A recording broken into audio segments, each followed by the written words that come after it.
हाय दोस्तों, मैं हूं सन्नाटे में गूंजती वो आवाज जो सन्नाटे में छिपा हुआ राज सामने लाने की कोशिश कर रहा हूं। और सच में ये राज जानने के लिए जो हिम्मत और साहस चाहिए वो सिर्फ आप लोगों के प्यार और भरोसे से मिलता है। और जब भी मैं एक ऐसी जगह पर होता हूं जहां चारों ओर सिर्फ सन्नाटा होता है तो मुझे सिर्फ एक ही एहसास होता है कि श्श, कोई है, या एक नई आपबीती का एहसास होता है, क्योंकि हर एक सुनसान अंधेरा अपने अंदर कुछ ना कुछ छुपाए होता है। और अगर हम उसे जानना चाहते हैं तो हम में इतना साहस होना चाहिए कि हम बिना डरे आगे बढ़ते रहें। कुछ कहानियां सिर्फ सुनी नहीं जाती, महसूस की जाती हैं। ये कहानी भी कुछ ऐसी ही है जहां अंधेरा सिर्फ रोशनी के जाने से नहीं आता, बल्कि उम्मीद के खत्म होने से पैदा होता है। ये कहानी है एक ऐसी जगह की जहां शाम ढलते ही आवाजें धीरे धीरे खामोश हो जाती हैं, और फिर जो बचता है वो है सिर्फ सन्नाटा। इस कहानी के किरदार बिल्कुल आम लोग हैं, लेकिन जो उनके साथ हुआ वो आम नहीं था। आज की कहानी शुरू करने से पहले अगर आप पहली बार मेरे चैनल पे आए हैं तो सब्सक्राइब कर लें और बेल आइकन को प्रेस कर लें ताकि मेरी अगली कहानी आप तक जल्द से जल्द पहुंच सके। और अगर आपको कहानी अच्छी लगे तो मुझे कमेंट करके भी बताना आपको कहानी कैसी लगी, ताकि मैं और अच्छी कहानियां ला सकूं आप लोगों के लिए। तो चलिए ज्यादा वक्त ना लेते हुए आज की कहानी शुरू करते हैं। मेरा नाम रमाशंकर है और मैं आज जो बता रहा हूं वो मेरी जिंदगी का वो काला सच है जो मैं किसी को बोलता हुआ भी बहुत डरता हूं।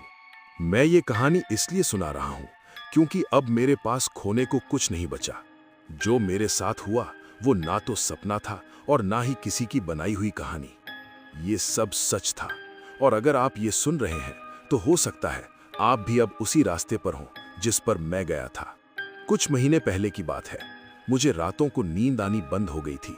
अजीब अजीब आवाजें सुनाई देती थी, जैसे कोई कान के पास धीरे धीरे सांस ले रहा हो। कई बार तो नींद खुलते ही ऐसा लगता था जैसे कोई कमरे में खड़ा है, लेकिन लाइट जलाने पर कुछ नहीं मिलता। डॉक्टर ने इसे तनाव बताया। दोस्तों ने कहा कुछ दिन अकेले कहीं घूम आओ। मैंने पहाड़ों में बने एक पुराने से गेस्ट हाउस की बुकिंग कर ली।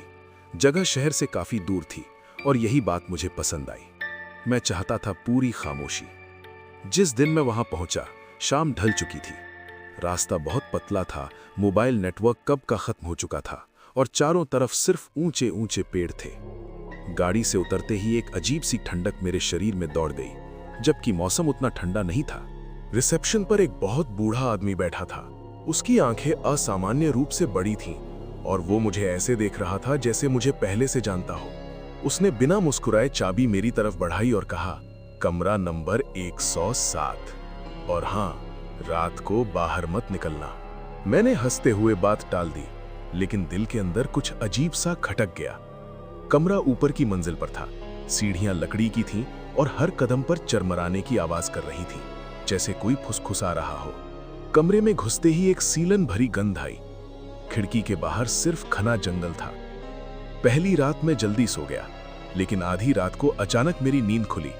घड़ी देखी, 1:10। कमरे में ठंड बहुत बढ़ गई थी। तभी मुझे लगा जैसे कोई दरवाजे के बाहर खड़ा है। हल्की हल्की खरोंच की आवाज आने लगी।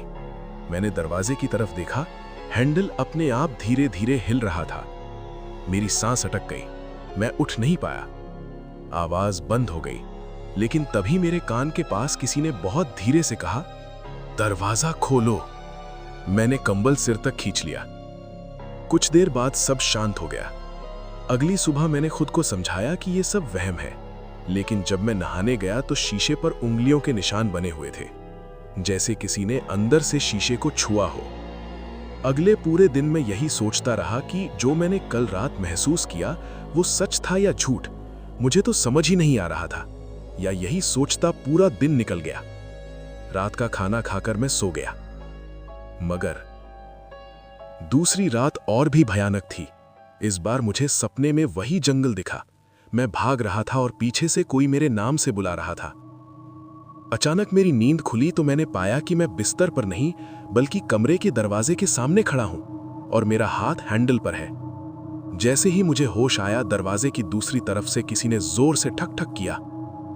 मैं चीख भी नहीं पाया और डरता हुआ फिर अपने बिस्तर पे चला गया। मगर डर के मारे मुझे नींद नहीं आ रही थी और मैंने पूरी रात जागते हुए निकाली। सुबह मैंने गेस्ट हाउस छोड़ने का फैसला किया, लेकिन जब मैं नीचे पहुंचा तो वही बूढ़ा आदमी बोला, यहां से कोई भी ऐसे नहीं जाता। मैंने जबरदस्ती चाबी मेज पर रखी और बाहर भागा। गाड़ी स्टार्ट नहीं हो रही थी। तभी मुझे पीछे किसी के खड़े होने का एहसास हुआ। मुड़ा तो देखा एक औरत सफेद साड़ी में खड़ी थी। उसका चेहरा बालों से ढका था। उसने धीरे धीरे सिर उठाया और उसकी गर्दन अस्वाभाविक रूप से मुड़ी हुई थी। मैं गाड़ी से बाहर निकला और रोड की तरफ भागने लगा, मगर ऐसा लग रहा था जैसे कोई मेरे साथ साथ चल रहा हो। और डर के मारे मुझे बहुत पसीना आ रहा था और भागते समय मेरा पैर एक पत्थर से टकरा गया और मैं गिर गया और बेहोश हो गया। जब होश आया तो मैं शहर के अस्पताल में था। डॉक्टर बोले मुझे सदमा लगा है, लेकिन असली डर तब शुरू हुआ जब घर लौटने के बाद भी रात 1:10 पर मेरे फोन पर एक नोटिफिकेशन आने लगा, रूम 107 चेक इन कंफर्म्ड।